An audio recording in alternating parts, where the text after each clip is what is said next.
Buenos días a todos.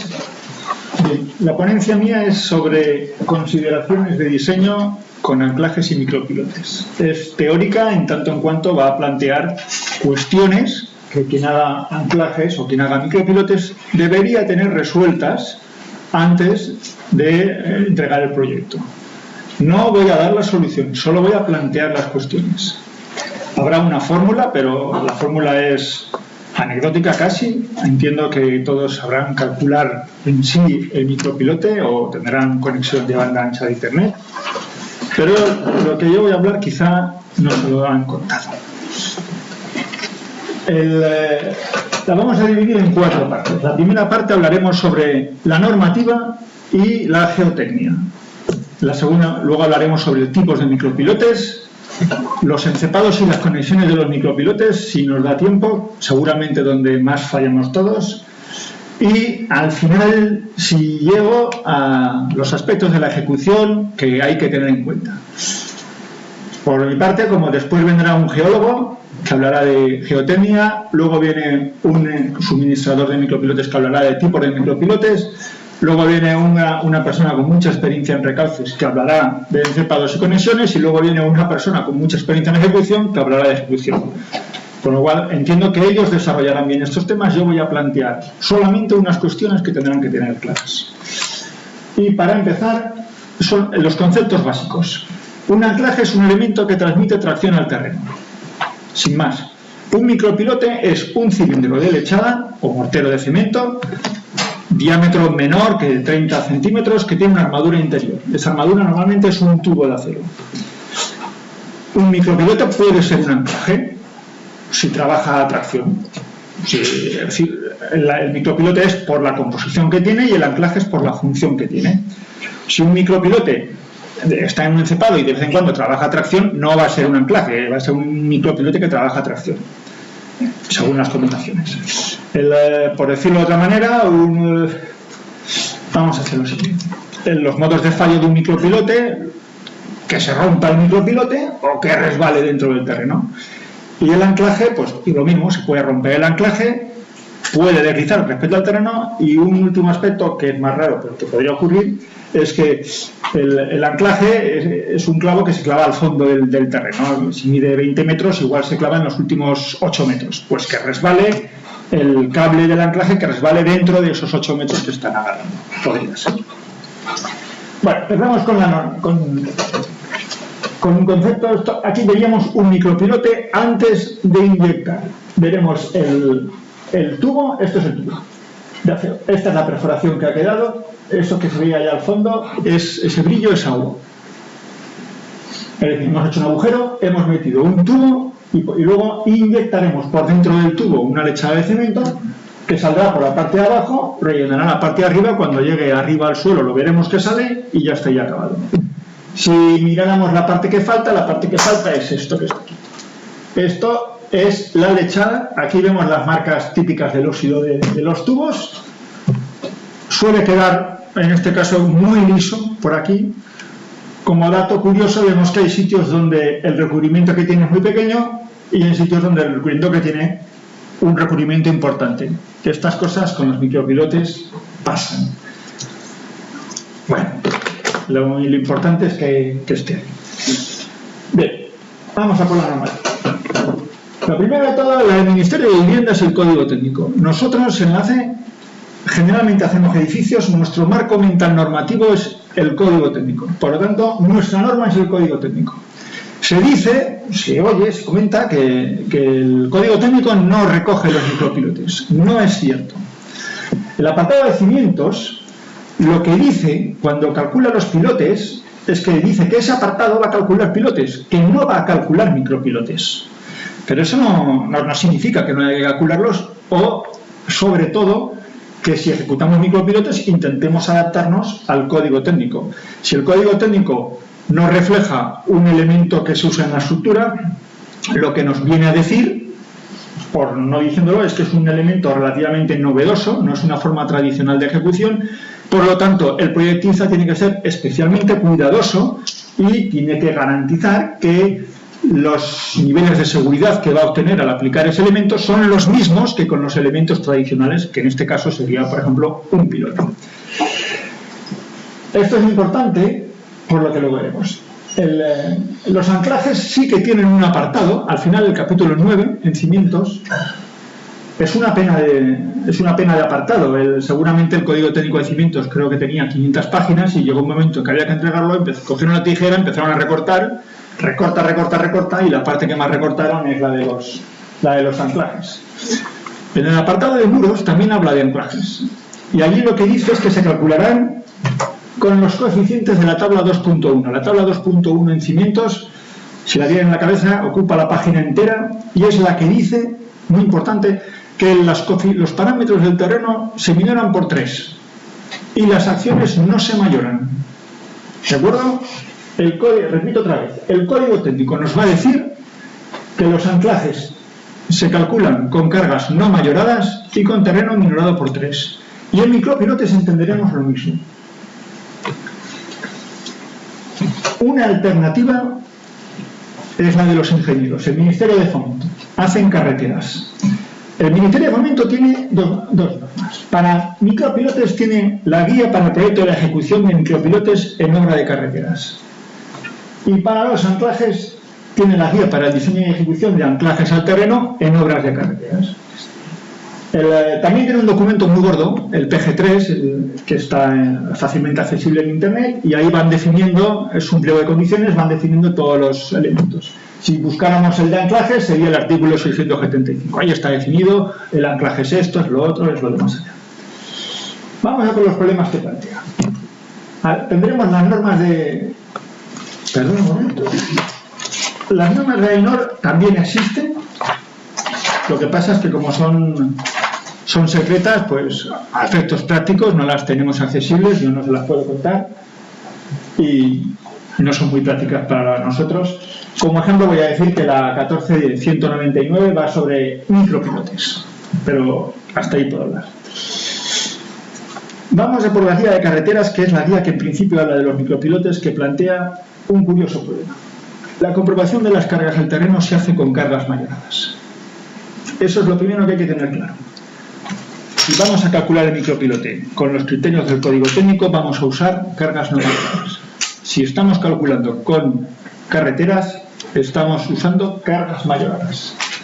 Así que cuando el geólogo nos da la resistencia al terreno, tenemos que saber si esa resistencia la vamos a comparar con cargas mayoradas o con cargas no mayoradas.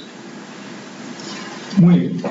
La norma de micropilotes sí que dice, la de carreteras, cómo calcular lo que aguanta el terreno a los micropilotes. Da dos métodos. Aparte de la prueba de carga, daría un método teórico, que son fórmulas, son muy sencillas, por lo tanto. Son fórmulas que se basan en la resistencia del terreno, que es función de la cohesión efectiva del terreno, pues la presión horizontal, no que es función de la vertical, pero es la presión horizontal que está en el terreno, es lógico porque es un rozamiento, y el ángulo de rozamiento del contacto del terreno. Estas resistencias, calculadas con este método, en la norma dice que se minoran 1,5 cuando son nuevos cimientos y 1,2 cuando se están recalzando cimientos resistentes.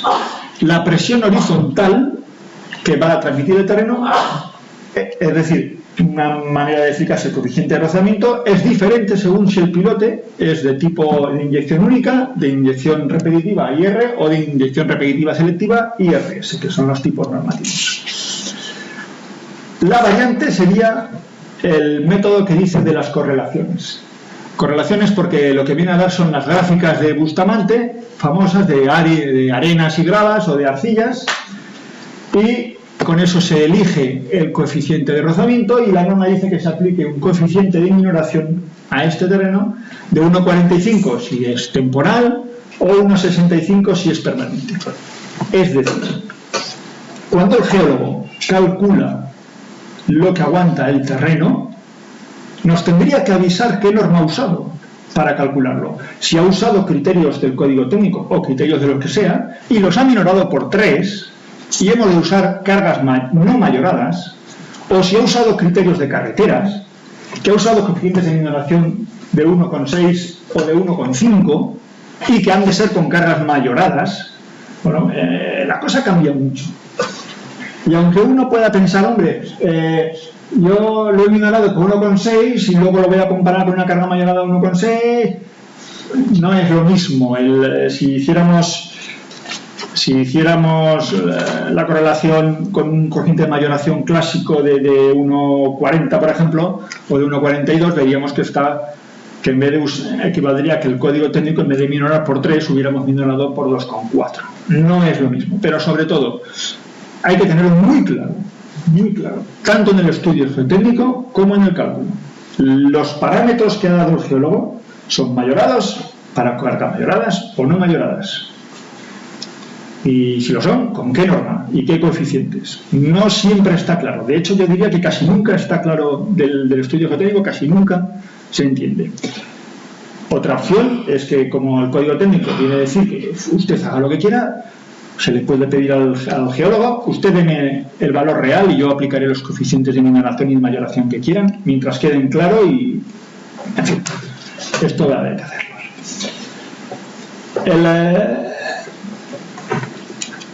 Bien, pasamos al punto siguiente.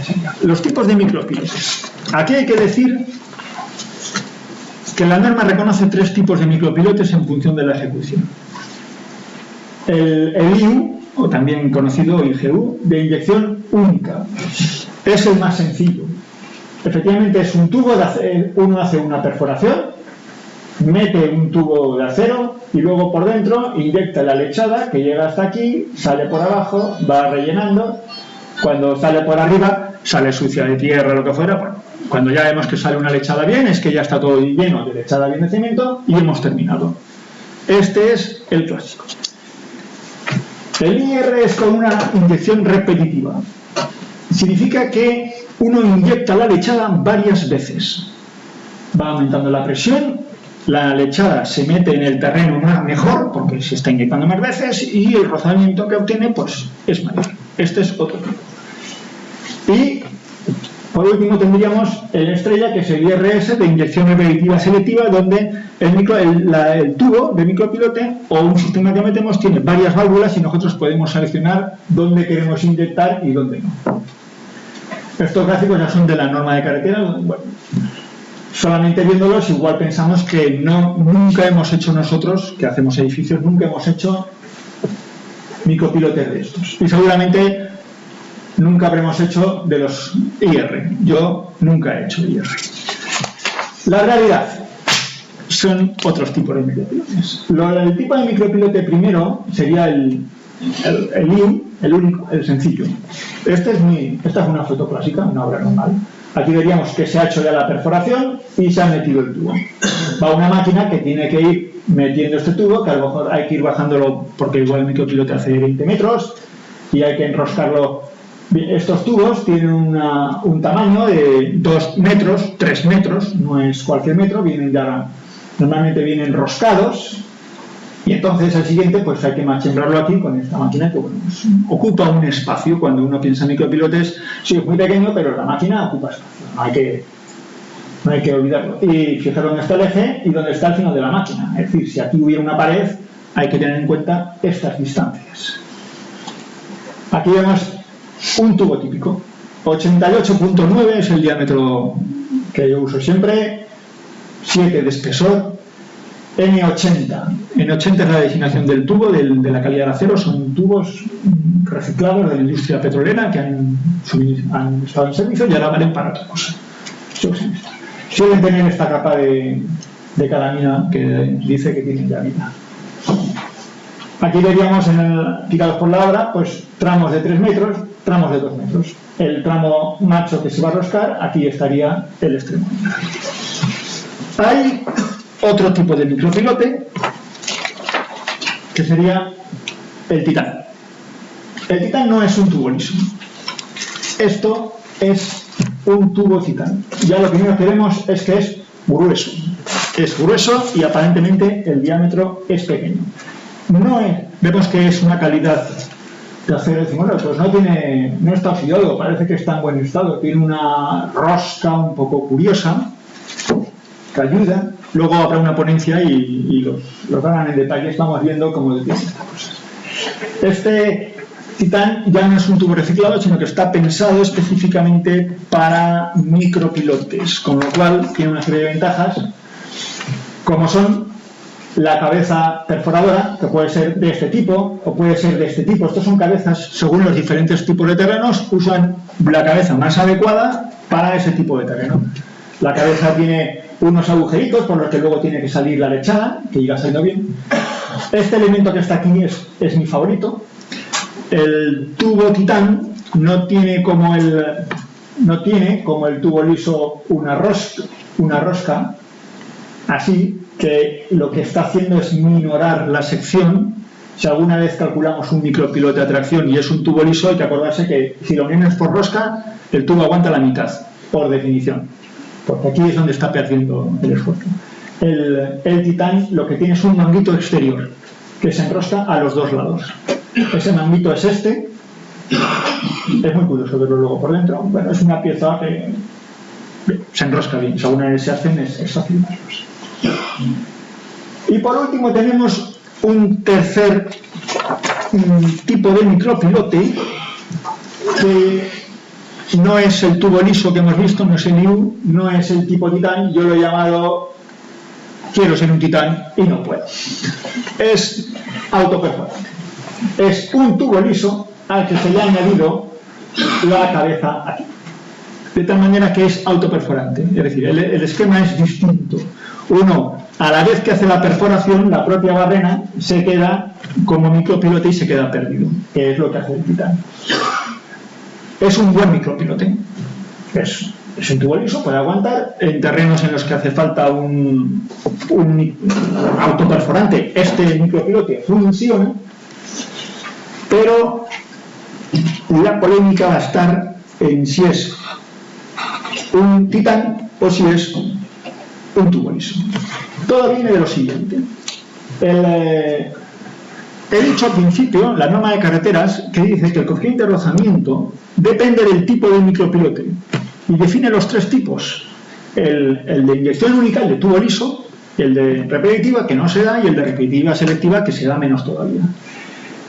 El de tubo liso lo tenemos claro, pero el micropilote Titán está muy ensayado. No solamente tiene muchos elementos diseñados, sino que además ellos los ensayan, los rompen, estudian y han llegado a conclusiones como que el sistema suyo pues genera más presión en el terreno. Esa presión hace que la lechada se imbrique más en los terrenos, que tenga un mayor diámetro efectivo.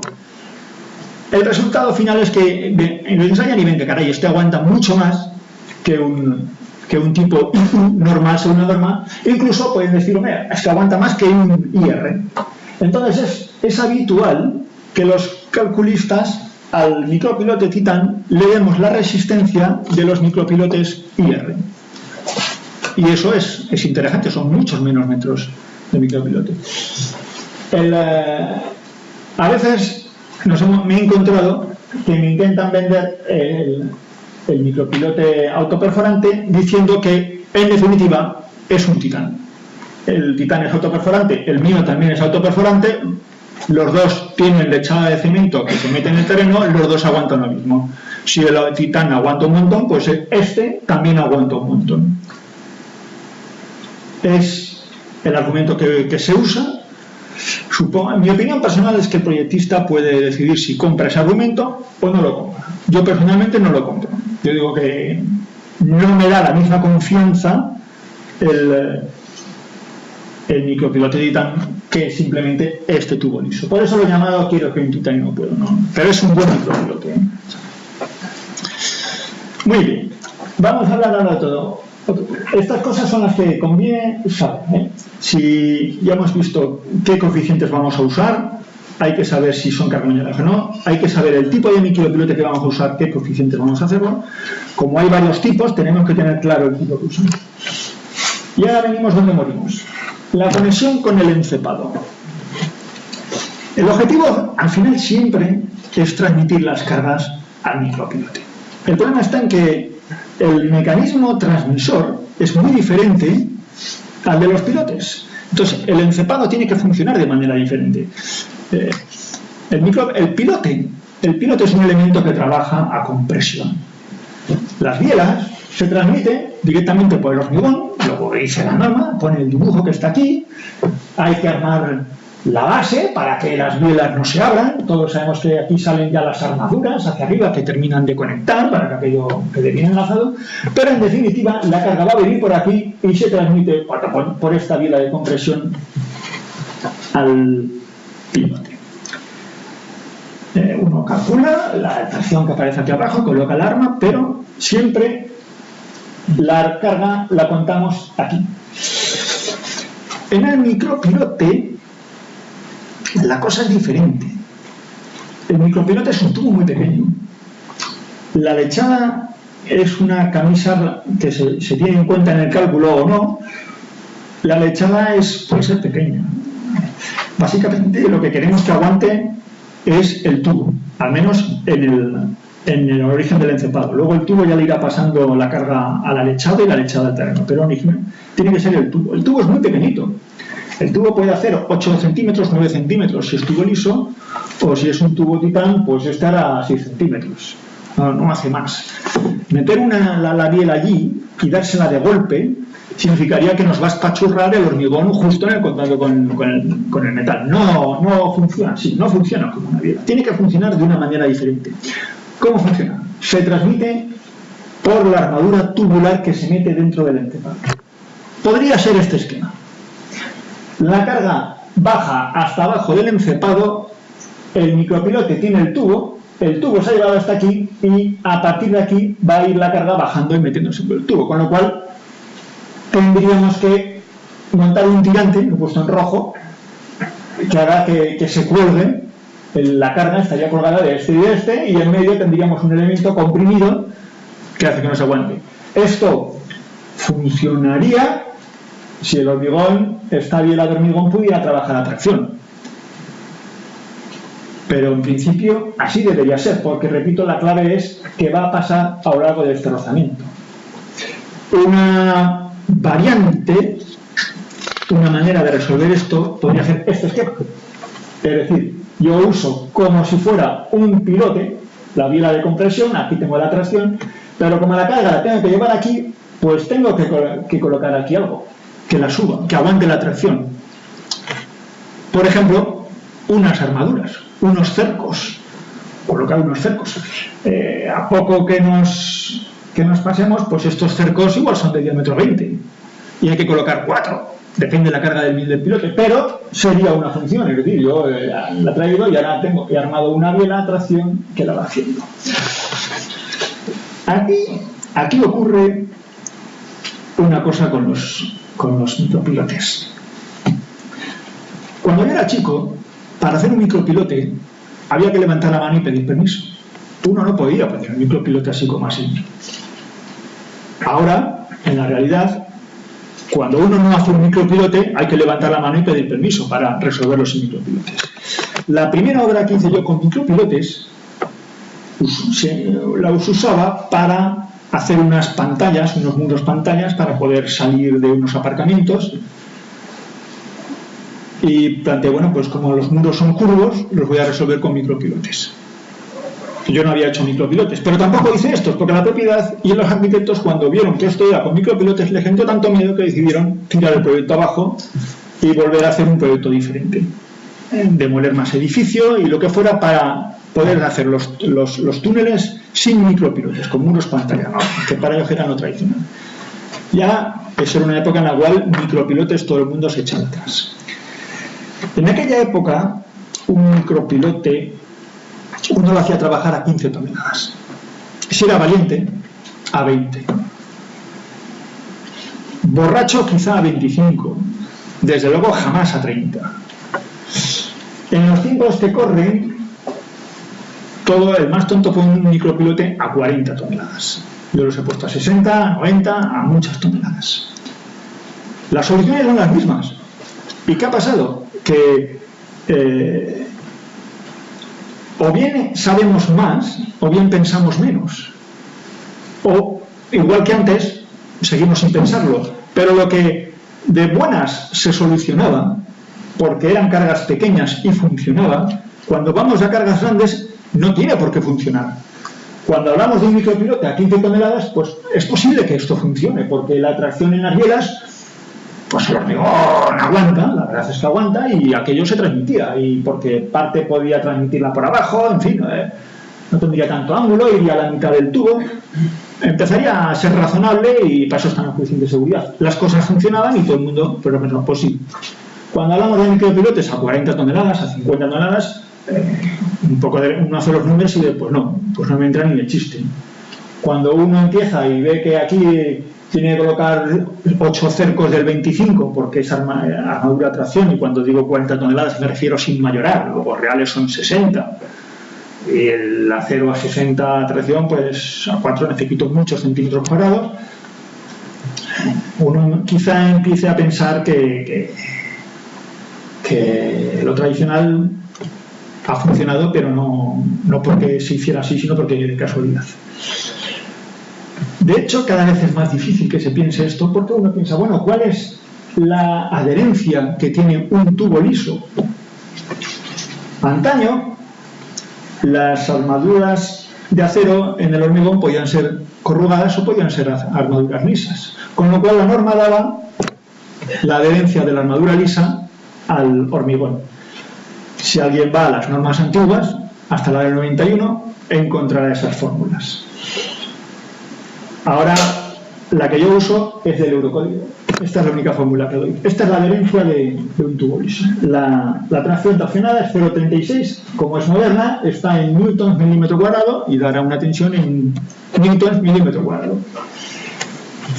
Para hacernos una idea, con un hormigón de 25, que es el que usamos ahora, el tubo normal y 50 centímetros que se meta el tubo en el encetado, pues son 16 toneladas de carga última, es decir, 11 toneladas reales. Esto es lo que admite. ¿Por qué he puesto 50? Pues porque si esto hace 70, 80, pues hombre, primero cuento una parte que la armadura tiene un recubrimiento por aquí, que es menos que 10 centímetros, no voy a llevar el tubo hasta arriba del encepado, pues en un encepado de 70 pues me van a quedar medio metro útil de tubo, y con ese medio útil puedo llevar 11 toneladas reales. 16 mayoradas. Si yo estaba diseñando el micropilote para 15 toneladas, como hacía antes, pues ha funcionado. Me he comido el coeficiente de seguridad, pero que ya ha funcionado. Pero si el micropilote ha de aguantar 40 toneladas reales, pues no funciona. Las normas del 88 y las del 91, como chascarrillo, el valor ya es en la época kilos centímetro cuadrado. El valor es un poquito mayor. La norma del 73 daba un número un poquito mayor también, pero también en esa época, si alguien va a Prontorio en Sidesa, cogía la norma del 73 y la dividía por 1,5, con lo cual yo ya uso la del Eurocódigo, que es oficial. El caso es que tenemos un problema. Hay que conseguir transmitir la carga al micropilote a través del tubo de acero, y el tubo de acero por rozamiento con el hormigón, por las buenas, no da. La manera habitual en un proyecto, no en la realidad, pero la manera habitual en un proyecto de mejorar esto es soldar barras corrugadas, porque todos sabemos que las barras corrugadas se adhieren muy bien al hormigón. Un esquema clásico sería este, en el cual uno hace esta especie de, aquí lo tengo dibujado por esta sección, pone así, o pone, si el micropilote es largo, puede hacer con 2 orejas, puede poner 6 en teoría, en la práctica 4, si uno son del diámetro 10 normalmente, porque, bueno, si uno aquí se mete, según la carga del micropilote uno podría empezar a hacer números, porque hombre, me tiene que aguantar la aleta, me tiene que aguantar la soldadura. Esta es una manera. Esto tiene algunas pegas. La primera de las pegas es que no lo querrán hacer. Es laborioso.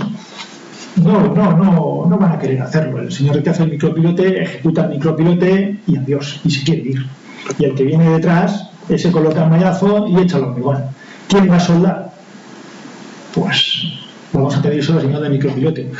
Puede hacerlo, pero originalmente intentarán no hacerlo. El segundo problema es que se dibuja muy fácil, pero luego no es tan fácil allí en obra. Y estas soldaduras no son fáciles. El soldador no es un soldador profesional que se pasa toda la vida soldando. Vamos a pasarle las toneladas de esta manera. Sí, funciona. Bueno, sí, funciona. Tendremos pegas donde esto solo se puede cuando el encapado es nuevo. Cuando estemos usando un recalce o un cimiento existente, no lo vamos a poder hacer. Esos son otros problemas. Lo ideal es que la carga se transmita con una placa de reparto abajo, como si fuera un pilote. Lo ideal sería que aquí abajo hubiera una placa donde la armadura inferior y que toda la carga pudiera ir como un pilote directamente hacia ahí. Esa placa, ya digo, no siempre es posible porque a veces no se puede poner. En el caso de los Titán, tienen la ventaja de que esa placa es un estándar de ellos. Deberíamos comprobar que el hormigón no se nos espachurra con esa carga, pero en sí la placa puede venir acartelada o no, según la carga que tenga. Si viene acartelada, pues es más espacio.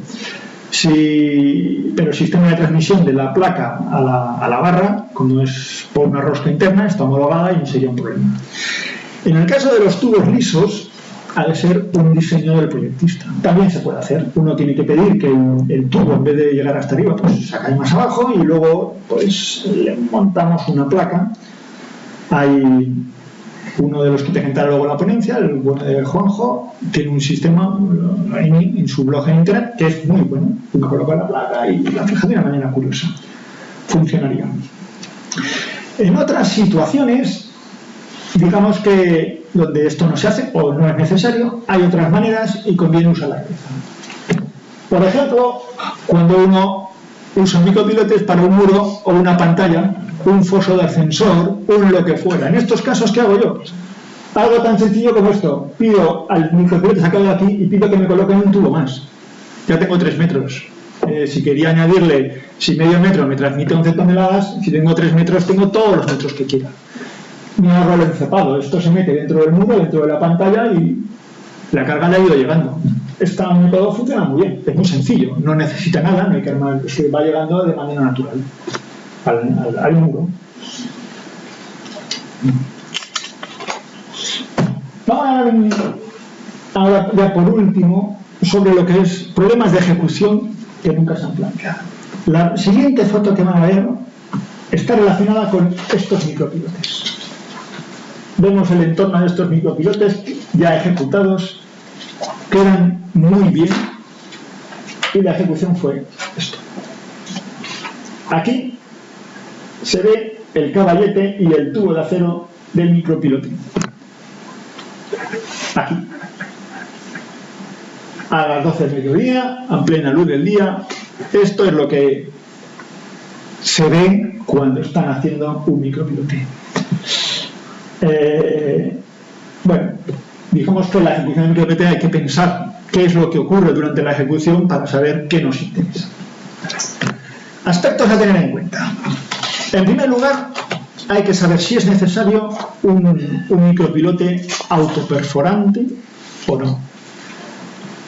Esto habría que hablarlo con el geólogo. Tendría que estar en el estudio geotécnico originalmente. Si no lo está y uno decide que quiere hacer micropilotes, pues habla con el geólogo y le pregunta al terreno qué tal va a ir, voy a poder hacer un autoperforante o no. El geólogo esto lo sabe porque ha hecho un sondeo con su broca y el diámetro de la perforación es la misma. Luego él sabe si se la ha ido cerrando o no. Y dirá, pues no, yo hacía la perforación muy bien, se me aguantaba perfecto, no necesitas autoperforante. O sí. En segundo lugar, el tamaño de la máquina. El micropilote, la palabra micro viene a decir pequeño.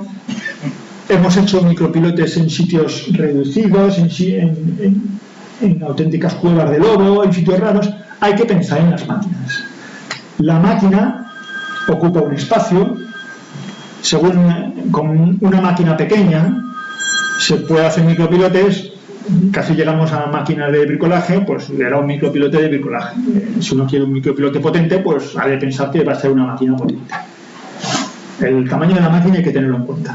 Cuando uno piense en las distancias a las que puede hacer de una pared un micropilote o de un pilar, porque está recalzando, ha de pensar en el tamaño. También hay que pensar en que hace falta una amasadora y una inyectora, porque hay una lechada de cemento. Es decir, hay que fabricarlo. El señor micropilote necesita un espacio donde coloque los palés de los morteros y donde lleva una máquina más o menos pequeña o no cabe en un coche, donde va a amasar la lechada y con un sinfín la va a ir inyectando por una manguera. Hay que pensar dónde va esto. El primer micropilote que ejecuté yo se ejecutó en la planta séptima de un edificio. Era para hacer el foso de un ascensor, pero la máquina solo podía acceder, la pilotadora, por la planta séptima del edificio. Evidentemente, la amasadora inyectora no entró en el edificio, estaba fuera, lejos, en un patio. Hay que pensarlo. O el siguiente en un sótano. Se hace en un sótano, pero la amasadora no va a llegar al sótano. Es enorme. Se va a quedar fuera, hay que llevarlo, el recorrido, el tubo de la inyección, esto hay que pensarlo, no todo es dinero. El curioso detalle es el de que hace falta un generador eléctrico para mover todas estas cosas. Los generadores eléctricos pesan un condrio. ¿Dónde se va a poner? Si es el suelo y es de verdad, vamos bien. Si estamos en un forjado, cuidado con el forjado. Hay que traerlo. Esto requiere un espacio general.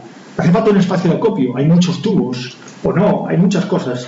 Cuando uno piensa en micropilotes, hay que pensar en si es viable, hay que pensar, pues he de facilitar estas cosas. Uno hace una obra en el Paseo de Gracia, iba a reforzar con pilotes, y suena muy bien en una tienda, pero claro, ¿dónde mete todas estas cosas? En el Paseo de Gracia o en según qué sitios. Esto hay que pensarlo. Si además del micropilote queremos que sea un anclaje, el micropilote normalmente lo usamos en el suelo, hacia abajo. Es razonable. El anclaje, las más de las veces, lo usamos en una pared. Por lo tanto, es distinto. Puede que uno quiera un anclaje a 3 metros de altura.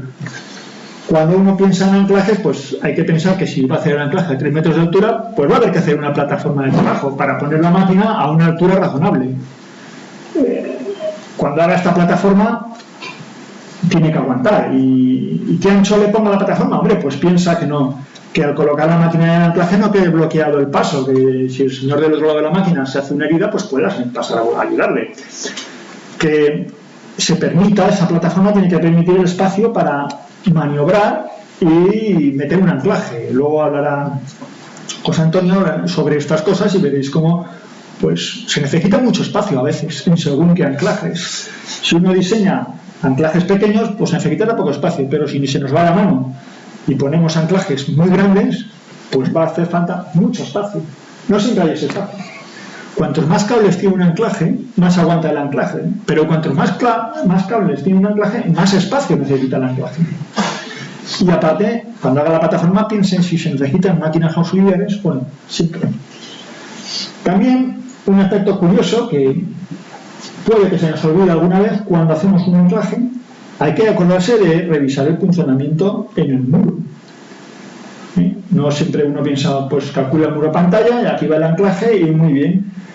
Antes hacíamos anclajes a 30 toneladas. Cuando uno ya hace un anclaje a 200 toneladas, pues igual el muro funciona. Y no lo hemos pensado, porque nunca lo pensamos. Hay que pensar en el anclaje. Y no solamente eso, uno puede venir tranquilo, no te preocupes, mi anclaje ya tiene una placa estándar que aguanta.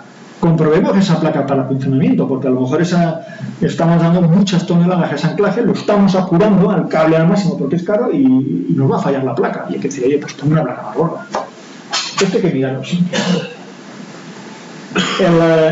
He apuntado aquí al final una última cosa. El diámetro del pasamuro, cuando uno hace un anclaje, hay que pensar que, claro, uno puede ejecutar, hay muros que se ejecutan y uno va, taladra y hace un agujero y luego ya mete el anclaje. O bien, si el muro lo hace más normal, lo encofra primero, ya puedes dejar el pasatubo separado y por ahí va a pasar el anclaje.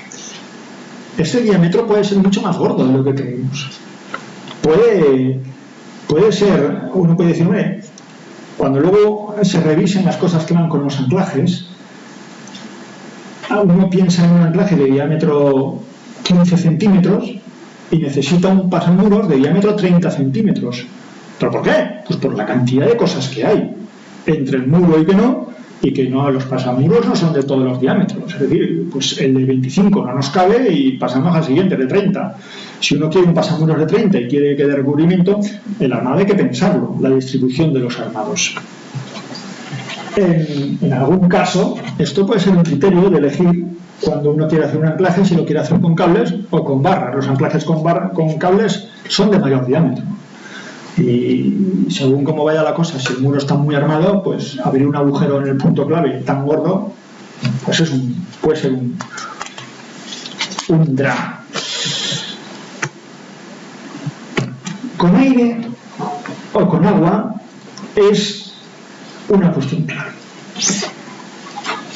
Este es un micropilote hecho con aire. ¿Qué significa con aire?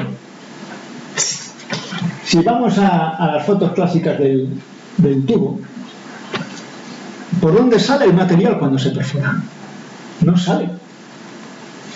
Cuando uno taladra en su casa y usa la broca tiene un serpentín, tiene una forma curiosa.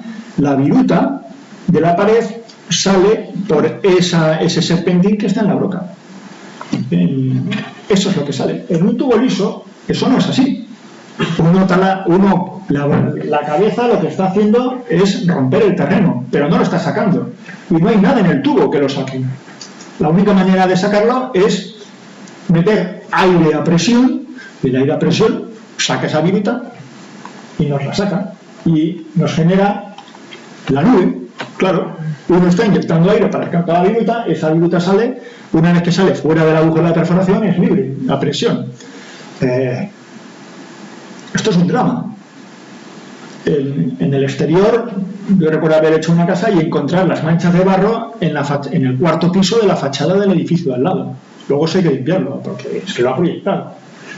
Pero si esto se hace en el foso de un ascensor, que queremos que baje más, en un espacio confinado, esto es horrible. Los trabajadores van como si fuera una especie radiactiva, de ahí totalmente cerrado, se mete el polvo en todo. Cuando uno quiere entrar a verificar lo que están haciendo, no hay manera de verificarlo. Es horrible.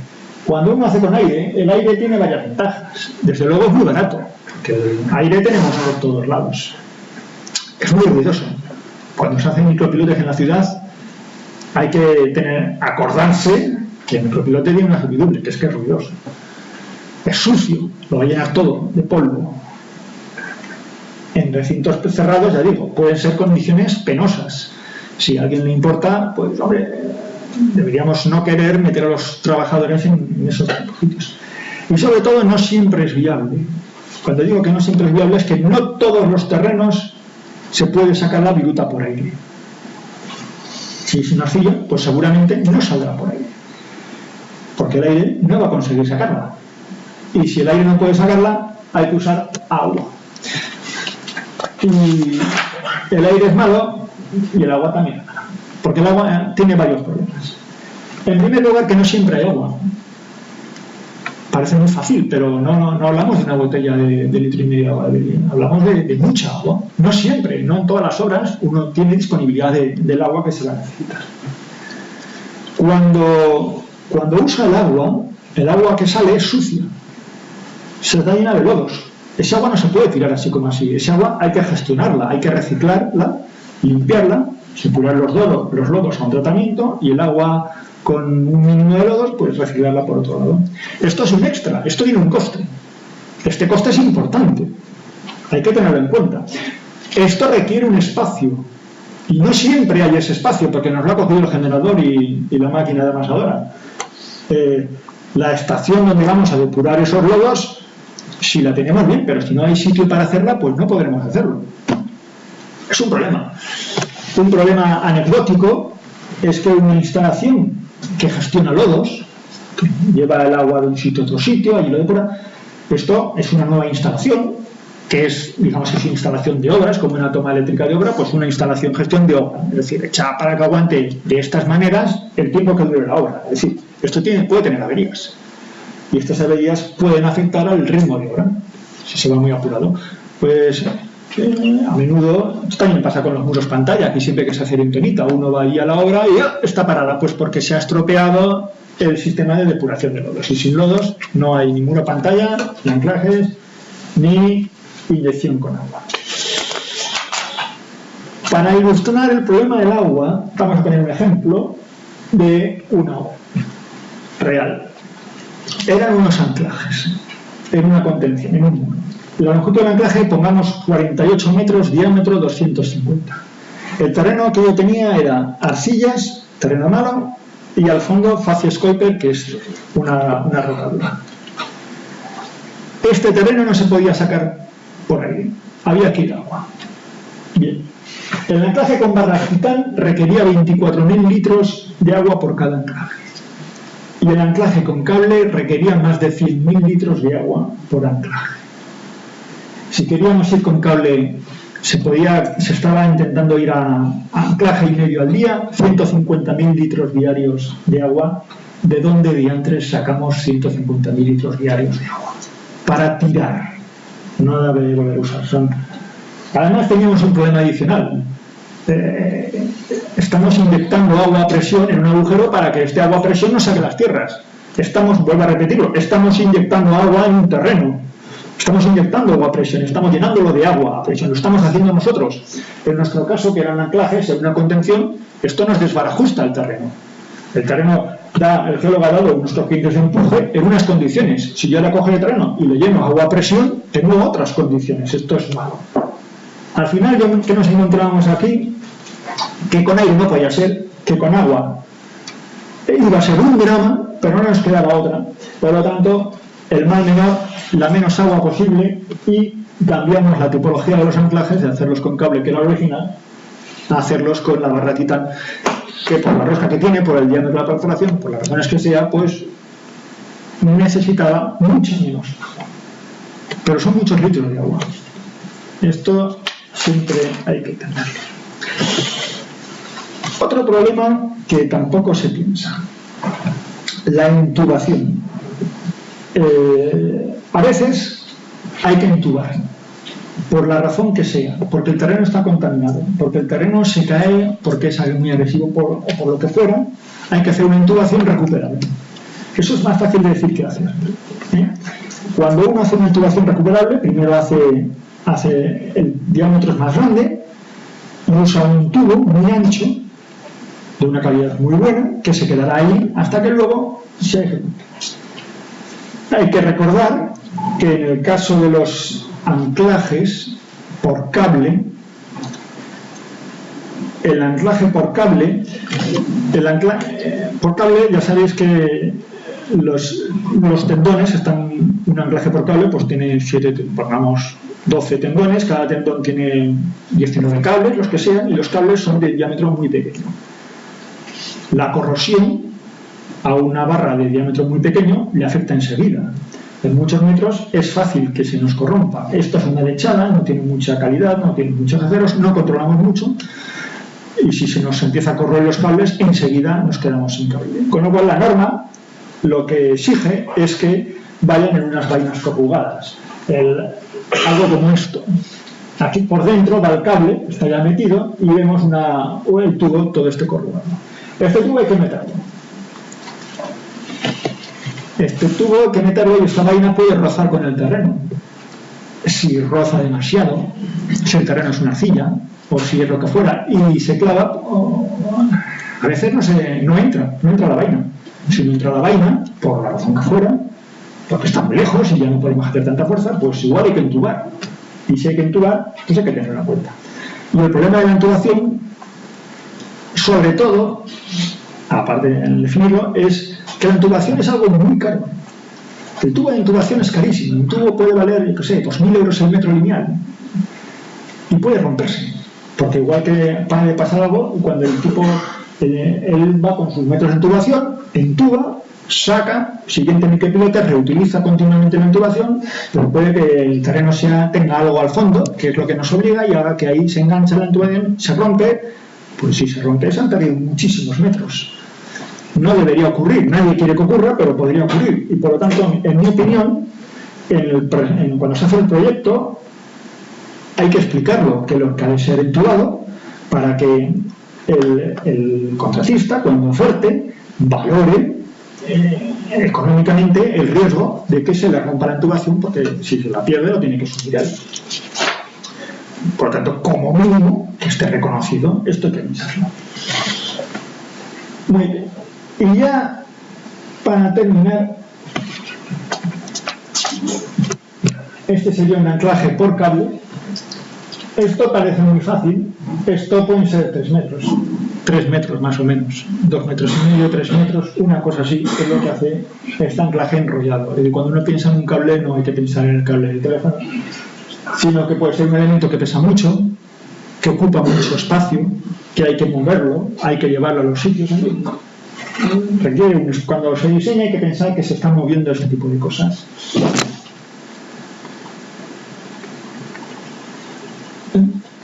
Aquí. Anclaje. Los anclajes pueden ser de cable o de barra. Es fácil. El cable es mucho más barato. Si se puede por cable, por cable. El problema está en que el cable es prefabricado. Es decir, el cable es esto. El cable ya viene montado a la obra. En los planos tiene que aparecer la longitud que uno quiere de cada cable, porque es lo que van a traer. Uno no puede cambiarlo en una. Cuando uno hace un anclaje por barra, que tampoco es un drama, como las barras son tramos de 2 metros y de 3 metros, pues es cuestión de ir empalmando. Y si el terreno bueno está más allá, pues es cuestión de meter más metros. Y si aparece antes, pues es cuestión de meter menos metros. Yo acostumbro a ir el primer día que perforan, hablo con el maquinista, estoy con él cuando hace la primera perforación y acostumbro a detectar a qué profundidad está el terreno que yo busco. Entonces, una vez que lo hemos encontrado, yo le digo, mire, una vez que usted ha notado esta vibración, cuando llegue, a partir de aquí avance tantos metros. Entonces, el anclaje de barra tiene esa libertad, que a veces pues va muy bien. Que se puede llegar hasta donde haga falta con la barra. Y hay que tener en cuenta también que los ritmos de ejecución son diferentes. El anclaje es más laborioso. El micropilote, una vez que ya le cogen el truco, puede ser bastante rápido. Si es más caro, es más rápido. A lo mejor no es tan caro, entonces. Y ya lo último de todo, en los anclajes, la cuestión clave. Anclajes pasivos o anclajes activos. El anclaje, los micropilotes son elementos originalmente pasivos. Uno los pone y ya está. Cuando llegue la carga, ya llegará y se apoyará en el terreno. Cuando hacen anclaje, el anclaje funciona a tracción, es decir, el terreno empuja y yo uso el anclaje como un clavo. Entonces, se puede hacer de dos maneras. El anclaje pasivo es aparentemente lo lógico y uno diría, bueno, si el terreno empuja, ya empezará a trabajar mi anclaje. La técnica habitual es usar el anclaje activo. En el anclaje activo yo ejecuto el anclaje y tracatá. Le meto una tensión importante, un buen porcentaje de lo que me puede aguantar y así ya lo tengo tensado. La ventaja, obviamente, es que si el anclaje es activo, no se va a mover el muro, porque yo ya le he dado la presión. Hay que pensar que un anclaje, si es pasivo, se va a mover centímetros. Se va a mover, pues no sé, 5, 6, 10 centímetros. Si no importa, porque es un muro en ménsula, que no hay nada al otro lado que solo contiene tierras, pues igual no nos pasa nada. Si estamos conteniendo un edificio al lado, pues a lo mejor no queremos que el terreno se mueva 6 centímetros. En cuyo caso diríamos, lo hacemos activo. Cuando es activo hay que acordarse que los cables se van recolocando van trenzados, van girados, torsionados, y cuando se estiran tienden a recolocarse, con lo cual tiene un efecto de alargamiento adicional y se alargan. Los cables con el tiempo, con el paso del tiempo, ellos solos se alargan. Esto significaría que el anclaje activo pues lo va perdiendo y habría que retensarlo. Si la obra es corta, si es un muro pantalla que enseguida vamos a edificar y va a estar 3 meses, no pasa nada. Si la obra es larga, se hace un muro pantalla y ya vendremos dentro de 3 años a continuar con los sótanos, pues sí que habría que venir a retensarlo de vez en cuando, si es activo. Pero sobre todo, lo que yo pediría a quien haga un anclaje activo es que piense cómo funciona un anclaje activo. Cuando uno tiene un anclaje y dice, hombre, aquí el terreno va a llegar a empujar 100 toneladas y yo pongo el anclaje que aguanta 100 toneladas, pero ahora de entrada le voy a meter una tensión de 50 toneladas, es decir, ya lo voy a tener trabajando a 50 toneladas. Evidentemente, si el terreno se pusiera a empujar y empujara con 100 toneladas, porque esa es otra, los terrenos empujan o no. La mayoría de los terrenos no empujan, hasta que algún día decían empujar. Si le mete 100 toneladas al anclaje que ya está con 50, serían 150 y rompería. Esto no es así, porque el terreno, el anclaje activo, cambia la geotecnia del terreno, el comportamiento del terreno. Pasa a ser un terreno comprimido y entonces su capacidad de empuje es menor. Y ya no empujaría con 100. ¿Empujaría con cuánto? No lo sé. Pero lo importante es que quien haga el anclaje activo, sea consciente de estas cosas, de cómo se va a comportar el terreno una vez le meta los anclajes activos. Y ya con esto yo ya termino. He mantenido el tiempo, creo. Bueno, sí. Y cedo la palabra.